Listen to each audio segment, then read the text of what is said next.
පළමු හමුවීම රූම් එකක් තියෙනවා. පළමු හමුවීම රූම් එකක් වුණාට පස්සේ ඉවරයි තමයි. ආයි ගන්න දෙයක් නැහැ ඒක. මේ ලෝකේ තියෙන ආදරණීය වචන ටික ඔක්කොම කියලානේ අපි අපේ ලව් එක පටන් ගන්න. හැබැයි මේ ලෝකේ තියෙන ඔක්කොම නරක වචන ටික කියලා තමයි අපි අපේ ලව් එක ඉවර කරන්නේ. අන්න එතනයි ප්‍රශ්නේ තියෙන්නේ.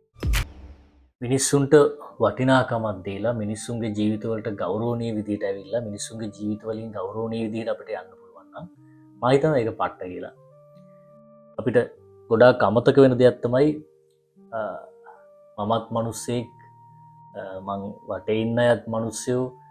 එතකොට මට දැනෙන ටිකම තමයි මේ මිනිස්සුන්ටත් දැනෙන්නේ කියන කාරණාව කතාව ගොඩක් අයට අමතක වෙනවා.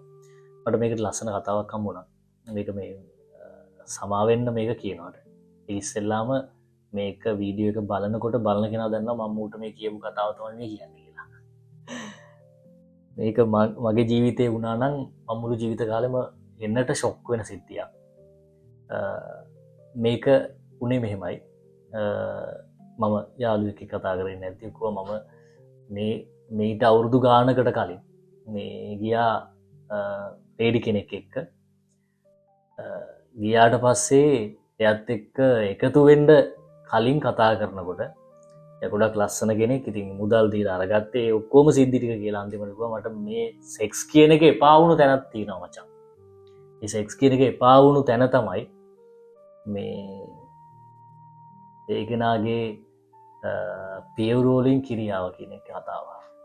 කියන්නේ මිනිස්සු විදිහට අපි මිනිස්සු අද වැළලා තියෙන තැන මොකක්ද කියන තැන අපි තව පාරක් හිතන්න ඕනේ. සාමාන්‍යයෙන් මම අර කිව්වේ ගෞරවණීය විදිහට ජීවිතවලට එන්න ඕනේ, ගෞරවණීය විදිහට ජීවිතවලින් යන්න ඕනේ.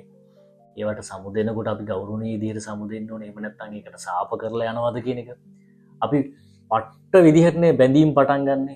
අපි බැඳීම් පටන් ගන්නකොට මාර සිහින ලෝකෙක ඉඳගෙන පටන් ගන්නවා.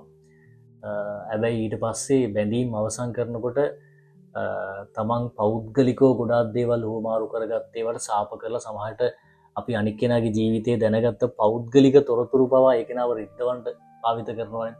ඔයා මෙහෙමයි, ඔයා කලේ මෙහෙමයි, ඔයා හිටියේ මෙහෙමයි, ඔයාගේ තැන මෙතනයි. ඒ මිනිස්සයා ඊට පස්සේ නිකන් සතෙක් වෙන්නේ නැහැ. කුණු හarpයක් කියලා බයින්න තැනට වටනවද? ඔක්කොයි මේ ලෝකේ තියෙන ආදරණීය වචන ටික ඔක්කොම කියලානේ අපි අපේ ලව් එක පටන් ගන්න. හැබැයි මේ ලෝකේ තියෙන ඔක්කොම නරක වචන ටික කියලා තමයි අපි අපේ ලව් එක ඉවර කරන්නේ. අන්න එතනයි ප්‍රශ්නේ තියෙන්නේ. අපි ආදරණීය විදිහට ලව් එක පටන් ගත්තා නම් මේක ආදරණීය විදිහට ඉවර කරමු කියන කතාව මම ඔබට කියන්නේ. මේකට හේතුවක් තියෙනවා. ගොඩක් අය සම්පූර්ණ අවුල් කරගන්න කතාවක් තමයි. ආයිතින් අහන්න දෙයක් නැහැ. ලව් නැත්තරම නැතිලා යන එකක් තමයි පළමු හමුවීම රූම් එකක් වෙන්නේ. පළමු හමුවීම රූම් එකක් වුණාට පස්සේ ඉවරයි තමයි. ආයි ගන්න දෙයක් නැහැ ඒක. ආයි ඒක පවත්වන්න බෑ. ඒකයි ඒක අනිවාර්යයෙන්ම මාස 6ක් විතර ඇතුළේ නැති වෙලා යනවා. ඒක නියතයක් වගේ. ඒකින්ද මේ ගොඩක් අය අපිට අහන තැන් වලින් මේ කියන්නේ. ඒකින්ද අපිට බැඳීම් කියන ඒවට සාප කරලා බැඳීම් ආදරණීය විදිහට පවත්ව ගන්න බෑ නම් අයින් වෙන එක වෙන කතාවක්.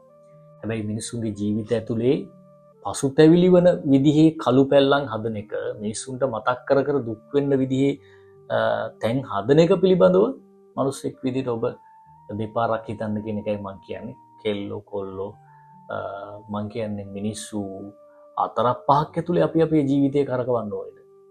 මිනිස්සු 10ක් 15ක් ඇතුලේ මේ අවුරුදු 60 ඇතුලේ අපි අපේ ජීවිතේ පෞද්ගලික දේවල් හුමාරු කරගන්න ඕනේද? මිනිස්සු 4-5 දිනක් ඇතුලේ අපි අපේ ජීවිතේ කරකවන්න ඕනේද කියන ප්‍රශ්නේ මම හිතන්නේ ඔයාලා අහන්න ඕන එකක්. එක මිනිස්සෙක් එක්ක ඉන්න බැයි නම් ඒක අයින් කරලා තමන්ගේ අඩුපාඩු තමන්ගේ වැරදි හිත් තියනවාද කියලා ඊළඟ ස්ටෙප් එක ඕකේ. හැබැයි මූණවල් වෙනස් කර කර ඇඟවල් හප්පහප් අපි මොකද්ද අපේ ජීවිතේ හොයන්නේ කියන එක ගැන මම හිතනවා තරුණ විදිහට හිතන්න ඕනේ. කෙල්ල කොල්ල විදිහට හිතන්න ඕන එක. බැඳීම් වලට ආදරණීය විදිහට සමුදෙන්න. තව කෙනෙක්ගේ පෞද්ගලිකත්වයට හානි කරන්න එපා. මම මතකයි මම පන්ති කරන කාලේ එක ළමයෙක් කොළුව තියාගෙන හිටියා මෙහෙම. මං ඇහුවා ඇයි මොකද ප්‍රශ්නේ? සර් මේ Facebook එකේ මෙහෙම ප්‍රශ්නයක්. මොකද Facebook එකේ ප්‍රශ්නේ? සර් මම යාළුවා හිටපු කෙනා මගේ පින්තූර දාන්න හදනවා. මේවට ලව් නෙමෙයි කියන්නේ මොන ඉලව්ද කියලා මට කියන්නේ. මේ වගේ තැනකට සමාජයක් වැටෙනවා හින ගෝත්‍රික මම හිතන්නේ කොලාතු විතරයි අඳින්නේ නැත්තේ. ඒ වගේ තැනකට අපි නොවැටිය යුතුයි. අපි මම හිතන්නේ මෙතන ඉන්න 10-15 දෙනා හරි මෙතන ඉන්න 3-4 දෙනා හරි ඒක ඇතුළේ අපිට මේක සමාජගත කරන්න පුළුවන් නම් බැඳීම් ආදරණීය විදිහට සමුදෙන්න මම හිතනවා ලොකු දෙයක් අපිට කරගන්න පුළුවන් වෙයි. අපිට හැමවෙලේම උදහිට රෑ වෙනකං ෆේස්බුක් එකෙන් ඊට පස්සේ මේ SMS වලින් ඊට පස්සේ මොකක් හරි දෙයකින් අපි හොයන්න මොකක්ද ඔලු මාරු කර මිනිස්සු මාරු කර ඇඟවල් හප්පහපවි මොකක්ද හොයන්න කියන එක පිළිබඳව මිනිස්සු මීට එහාගේපු මොකක් හරි තියෙන්න ඕන කියන එකයි මගේ යෝජනාව. මීට එහාගේපු මොකක් හරි දෙයක් ඇති. ආන් ඒක හොයාගන්න අපි බලන්න ඕනේ ඒක ඇතුලේ මොකක්ද අපි හොයන සතුට. එහෙම නැත්නම් මිනිස්සුන්ගේ ජීවිතයකට එනවා. එයාගේ කොහොම කතන්දර ටික අහනවා. කතන්දර ටික අහලා මේ ඊට පස්සේ ආපහු සාප කරලා අයින් වෙනවා. ඊට පස්සේ තව ජීවිතයකට යනවා. ඊට පස්සේ තව ජීවිතයකට ගිහලා එයාගේ ඔක්කොම දුක සැප ටික අහනවා. ඊට පස්සේ පුළුවන් නම් උදව් කරනවා. ආපහු තව ජීවිතයකට යනවා. මේක නිකන් මේ අර චෙස් බෝඩ් එකක නිකන් ඉත්තෝ ටික වගේ. එහෙට මෙහෙට කැරකි ඉන්න ජීවිතයක් අපි අයින් කරමු. මං කියන්නේ වටිනකමක් හදාගමු. වැදගත්කමක් හදාගමු.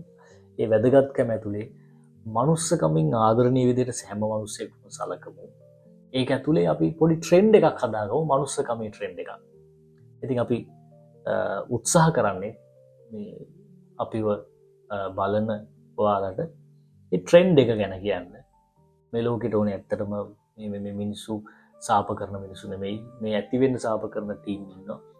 මේ ලෝකෙට ඇත්තටම ඕනේ පොඩි ලව් එක ෂෙයා කරගන්න අනික් අයට ආදරෙන් සලකන මිනිස්සු. ඒකින් අනික් අයට ආදරෙන් සලකන්න ගෞරවනීය විදිහට බැඳීම් වලට සමුදෙන්න සාප කරලා සමුදෙන්න එපා කියන එකයි ඉල්ලීම.